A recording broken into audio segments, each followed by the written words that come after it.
Hello students, welcome to the our SMS education desire course channel.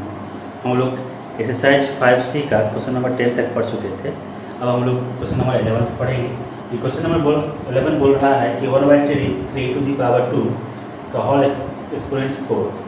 इसको solve करना हो तो इसे हम लोग लिखेंगे कि 1/3 इंटू 1/3 लिख सकते हैं इसको, फिर टू दी पावर 4 इसको लिख सकते हैं 1/9, फिर 3 जा 9 टू दी पावर 4 इसको लिख सकते हैं 1/9 इंटू 1/9 इंटू 1/9 इंटू 1/9। ठीक है, इसे मल्टीप्लाई करेंगे तो 9 9 जा 81 और 9 9 जा 81, 81 को 81 से मल्टीप्लाई कर देते हैं।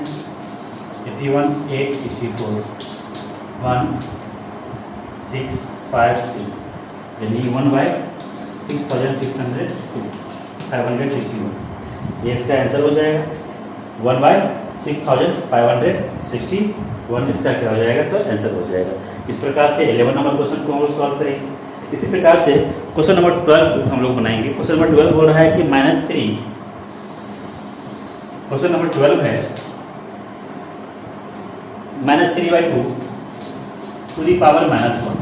यहाँ पे हम कल बताए हुए थे, पिछले वीडियो में बताए हुए थे कि जब एक्सपोनेंट क्या होगा, नेगेटिव होगा, तो उसे क्या करेंगे हम लोग, बेस को पलट के बेस को क्या करेंगे तो उलट देंगे, जिससे क्या होगा उसका एक्सपोनेंट पॉजिटिव हो जाएगा। यानी कि इसको लिख सकते हैं 2/-2/3 लिख सकते हैं, ये इसका आंसर हो जाएगा। ठीक है, इस प्रकार से क्वेश्चन नंबर 13 जो है वो इम्पोर्टेंट है, उसे देखते हैं हम लोग।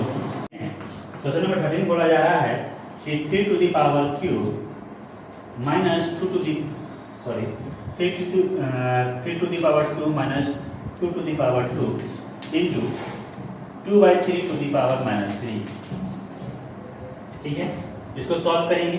नॉर्मल बात है, यहाँ पे देखेंगे 3 का स्क्वायर क्या होता है तो 9 माइनस 2 का स्क्वायर 4 इंटू यहाँ पे एक्सपोनेंट क्या है तो नेगेटिव है, और नेगेटिव एक्सपोनेंट को पॉजिटिव में कन्वर्ट करने के लिए हम क्या करते हैं, इसके बेस को पलट देते हैं, यानी कि 3/2 टू दी पावर क्यूब। अब इसको लिख सकते हैं 9 - 4 = 5 इंटू 3 का क्यूब 3 इंटू 3 इंटू 3/2 का क्यूब 2 इंटू 2 इंटू 2 लिख सकते हैं। ठीक है, हम मल्टीप्लाई करते हैं। 5 3 जा 15, 15 3 जा 45, 45 3 जा 135, 135 बाय 2 2 जा 4, 4 2 जा 8, ये 135/8 होगा इसका आंसर। ठीक है, उसी प्रकार से अब देखते हैं क्वेश्चन नंबर 14 कि क्वेश्चन नंबर 14 किस प्रकार से सॉल्व करेंगे हम लोग। क्वेश्चन नंबर 14 में है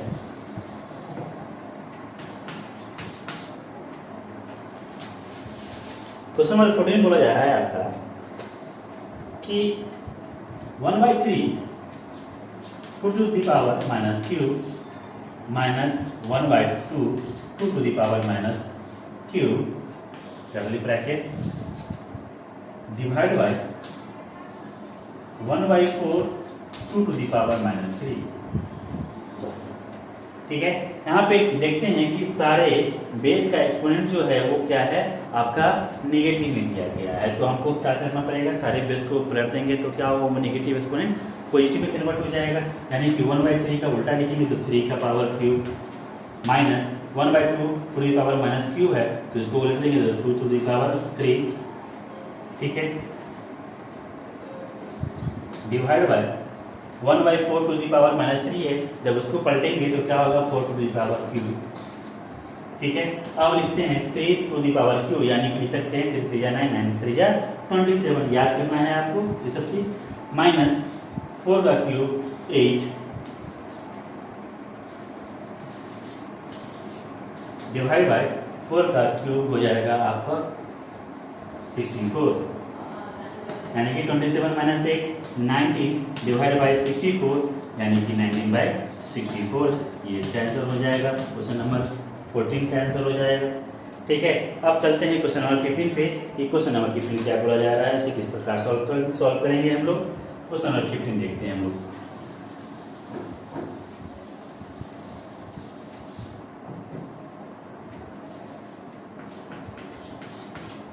क्वेश्चन नंबर 15 है -1/5 to to the power cube divide by -1/5 2⁸। हमने बताया था आपको जब किसी बेस का a⁴m डिवाइड बाई a⁴n रहेगा और बीच में क्या होगा, डिवाइड का सिंबल होगा, तो वो क्या होता है, एक्सपोनेंट क्या होता है, सब्ट्रैक्ट हो जाता है, घट जाता है, यानी लिख सकते हैं a⁴m माइनस n लिख सकते हैं। तो उसी बेसिस पर क्या है ये क्वेश्चन है, तो इसको क्या लिख सकते हैं, इसको लिखने के लिए क्या करेंगे, -1/5 2⁵ माइनस 8 लिख सकते हैं इसको, जो कि 1/5³ डिवाइड बाय 1/5⁸। तो हम क्या लिख सकते हैं, -1/5 2⁵ माइनस 8। अब इसको लिखेंगे -1/5 2⁻⁻5। ठीक है। अब यहाँ पे देखना हमें गौर से है कि ये इसका एक्सपोनेंट जो है वो क्या है, निगेटिव में दिया गया है। तो अगर हम इसके बेस को पलट देंगे तो ये निगेटिव से क्या हो जाएगा, पॉजिटिव में कन्वर्ट हो जाएगा, यानी कि इसको लिख सकते हैं 5 टू दी पावर क्या हो जाएगा 5। अब इसका देखेंगे, इसका एक्सपोनेंट जो है वो क्या है, ऑड है या इवन है। ठीक है, तो अगर मान लीजिए ये ऑड नंबर होगा, ये अगर एक्सपोनेंट अगर ऑड नंबर में होगा तो उसका बेस का रिजल्ट जो होगा वो भी निगेटिव होगा। इसको सब्ट्रैक्ट मल्टीप्लाई करने पर भी क्या पता चलेगा कि 5 टाइम्स मल्टीप्लाई भी करेंगे -5 को तो क्या होगा, वो आपका निगेटिव रिजल्ट आएगा, मतलब निगेटिव ही उसका आएगा। अगर ये एक्सपोनेंट अगर इवन नंबर में होता तो वो क्या होता है, उसका रिजल्ट क्या आता, पॉजिटिव आता। ठीक है, तो हम जानते हैं यहाँ पे कि -5 इंटू -5 इंटू -5 इंटू -5 इंटू -5 अगर मल्टीप्लाई भी करें तो भी देखते हैं क्या होता है, minus minus plus, plus into minus minus, minus minus plus, plus into minus minus. जब ऑड नंबर में लगता है तो क्या आता है, साइन नेगेटिव आता है। 5 5 जा 25, 25 5 जा 125, 125 5 जा 625, 625 5 जा हो जाएगा 625 5 जा 5 2 कैरी 10 to 2 12 कैरी 1 60 31, यानी कि 3125 का होगा इसका आंसर हो जाएगा क्वेश्चन नंबर 15 का। अब चलिए देखते हैं क्वेश्चन नंबर 16 क्या बोला जा रहा है और इसे किस प्रकार से सॉल्व करते हैं हम लोग। क्वेश्चन नंबर 16 है -2/5, सेम क्वेश्चन है ये, -2/5 to the power 7 divide by -2/5 to the power 5। ठीक है, तो इसे अगर सॉल्व करेंगे तो ये भी वही क्वेश्चन है, बेस फॉर्मूला पे a to the power m divide by a to the power n equal to a to the power n minus n। जब बेस सेम तो एक्सपोनेंट क्या होता है, सब्ट्रैक्ट कर जाता है, वही यहाँ भी है -2/5 2 टू द पावर 7 -5 हो जाएगा ये। ठीक है, तो यहाँ पे हो जाएगा -2/5 2 टू द पावर 2, यानी कि यहाँ पे इवन है तो माइनस माइनस प्लस हो जाएगा 2 टू द पावर 4, तो 2 टू द पावर 2 है, 2 इंटू 4 5 का स्क्वायर हो जाएगा 25, यानी कि 4/25 का आंसर हो जाएगा। ठीक है, ये नॉर्मल था। उसी प्रकार से क्वेश्चन नंबर 17 देखते हैं, ऑब्जेक्टिव टाइप का क्वेश्चन दिया है और क्वेश्चन नंबर 18 दोनों एक साथ देखते हैं। क्वेश्चन नंबर 17 में है, क्वेश्चन नंबर 17 बोल रहा है कि -2/3 2 टू द पावर 2 है, तो इसका लिख सकते क्या लिख सकते हैं, -2/3 इंटू -2/3, यानी कि हो जाएगा माइनस माइनस प्लस 2 2 जा 4 और फिर 3 जा 9 4/9। क्वेश्चन नंबर 18 में बोला जा रहा है, ये क्वेश्चन नंबर 18 है कि -1/2 टू द पावर क्यूब क्या होगा, तो यहाँ पे लिख सकते हैं -1/2 इंटू -1/2 इंटू -1/2। ठीक है, minus minus plus, plus into minus minus 1 1 1 1 ही होगा, बाय क्या होगा -1 बाय 2 2 जा 4 4 2 जा 8 -1/8 इसका आंसर हो जाएगा। ठीक है, क्वेश्चन नंबर 19 चलते हैं। क्वेश्चन नंबर 19 अच्छा क्वेश्चन है, उसको देखते हैं गौर से।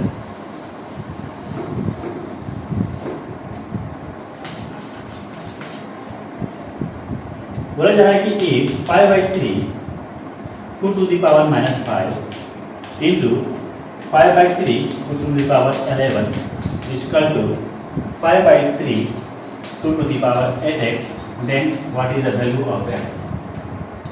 ठीक है, यहाँ पे बोला जा रहा है कि 5/3 to the power -5 into 5/3 to the power 11 equal to 5/3 to the power x, then what is the value of x।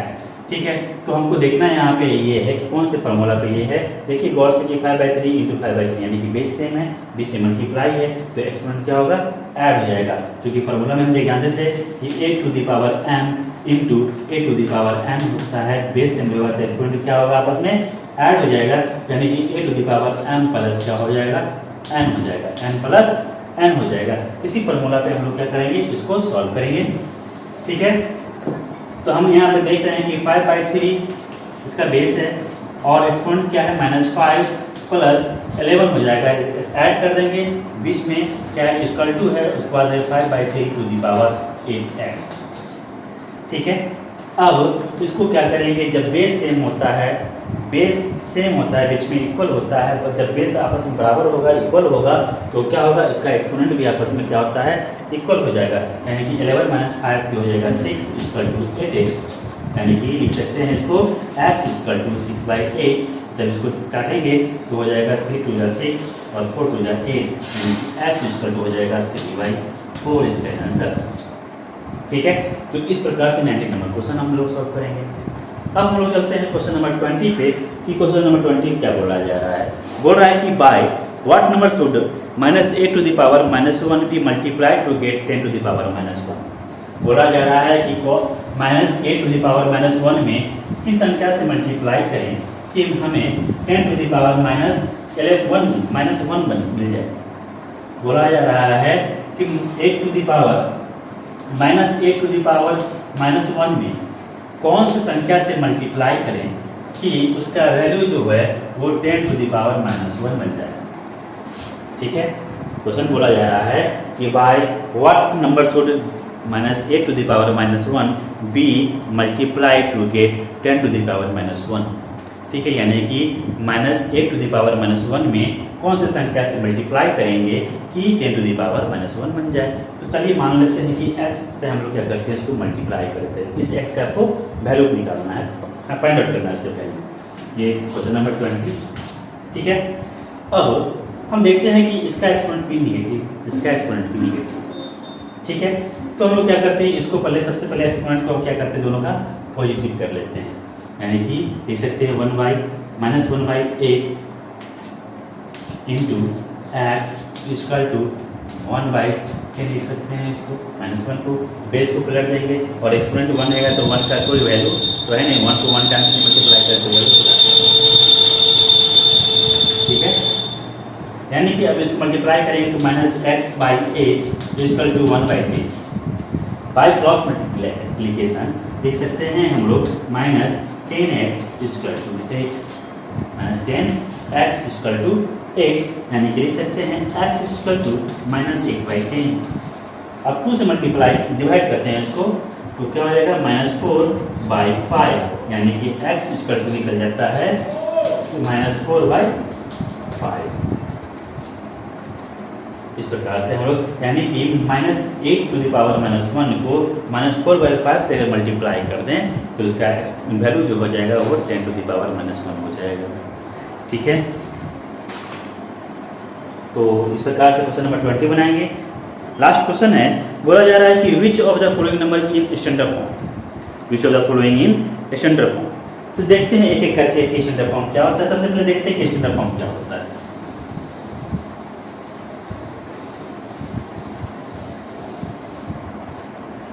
Standard form की बात करें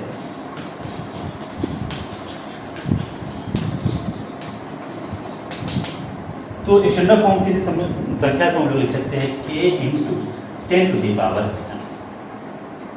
k × 10 to the power. Standard form की बात करें तो k × 10 to the power n लिख सकते हैं, जहां k का वैल्यू जो है वो 1 से बड़ा और क्या हो जाएगा 10 से छोटा या उसके बराबर होगा। ठीक है, जहां 1 से बड़ा या बराबर, 1 से बड़ा या उसके बराबर होगा या 10 से छोटा होगा, यानी कि 9 तक हो सकता है। वैल्यू 1 से लेके 1 2 3 4 5 6 7 8 9 तक हो सकता है, यानी कि इस k का वैल्यू जो है वो 1 से लेके 9 तक ही हम लोग ले सकते हैं। ये स्टैंडर्ड फॉर्म होता है। किसी भी संख्या को हम लोग, क्योंकि लार्ज नंबर में जब कोई भी नंबर को कोई संख्या हो, ठीक है, जैसे हम यहाँ से बता सकते हैं कि यहाँ से मून का जो डिस्टेंस है वो कितना, वो जो जितना किलोमीटर, तो वो जब इसको लिखेंगे तो समथिंग लगभग शायद समथिंग 3 लाख किलोमीटर के आसपास में है। तो उस जब लिखेंगे तो वो लंबा बहुत बड़े क्या हो जाएगा, डिजिट बन जाएगा, उसका संख्या बन जाता है। तो उसे क्या करते हैं हम लोग स्टैंडर्ड फॉर्म में लिखते हैं, यानी कि बहुत बड़ी संख्याओं को हम एक छोटे से संख्या में लिखने के लिए हम क्या करेंगे, उसको स्टैंडर्ड फॉर्म में लिखते हैं। तो स्टैंडर्ड फॉर्म जो होता है वो k into 10 to the power n हो जाता है। यानी जहाँ k का वैल्यू जो है वो 1 से बड़ा या बराबर होगा, यानी कि 1 भी हो सकता है और उससे बड़ा भी हो सकता है। कहाँ तक? तो 9 तक हो जाएंगे, यानी कि 10 से छोटा होगा, यानी कि 9 के बराबर हो सकता है। ठीक है, और ये n जो है वो कभी एक्सपोनेंट हो सकता है, उसके लिए कोई लिमिटेशन नहीं है। ठीक है, तो ये स्टैंडर्ड फॉर्म है। अब इसके हिसाब से हम लोग एग्जाम्पल देखते हैं, यानी कि इसको हम छोटे से फॉर्म में लिख देते हैं पहले कि स्टैंडर्ड फॉर्म जो होता है वो k into 10 to the power n होता है, where k is greater than and equal to 1 and less than by 10। ठीक है, इसको हम लोग इस प्रकार से लिख सकते हैं। अब हम लोग चलते हैं कि स्टैंडर्ड फॉर्म क्या क्या दिया है, कौन कौन सा संख्या दिया गया। फर्स्ट नंबर देखते हैं हम लोग। फर्स्ट नंबर है कि 21 into 21.56 into 10 to the power 5। हमने बताया था कि ये जो k है यही है k into 10 to the power n है, तो 10 टू द पावर n के सामने 10 टू द पावर 5 दिया है, n के सामने 5 है और ये वैल्यू k है, इसको हम लोग क्या k के रूप में मानते हैं। लेकिन हम जानते हैं कि k का वैल्यू जो है वो 1 से बड़ा या बराबर और 10 से छोटा हो सकता है, लेकिन यहाँ पे 10 से क्या है, ये बड़ा संख्या है, यानी कि 21.56 है, तो 21 जो है वो 10 से कहीं ज़्यादा गुना से भी थोड़ा सा बड़ा है। ठीक है, तो ये स्टैंडर्ड फॉर्म वैल्यू हो ही नहीं सकता। ठीक है, सेकेंड में चलते हैं कि क्या दिया है संख्या।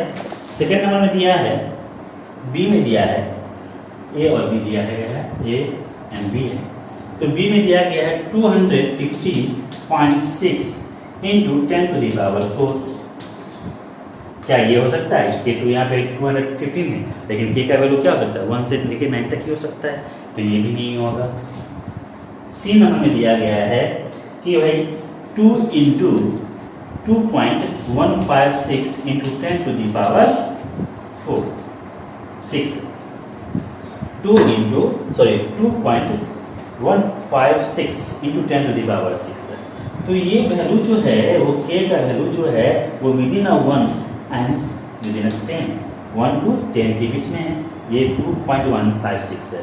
तो 2.156 वो 1 से बड़ा और 9 से छोटा है, यानी 2 से 1.56 जो है वो बड़ा है, यानी कि ये k का वैल्यू जो है वो एग्जैक्ट अपनी कंडीशन को क्या करता है, फॉलो कर रहा है, और n का वैल्यू जो है यहाँ पे क्या है, 6 है। तो ये हो सकता है स्टैंडर्ड फॉर्म, यानी कि question number answer number option number C जो है वो एक एग्जैक्ट क्या है आपका स्टैंडर्ड फॉर्म में है।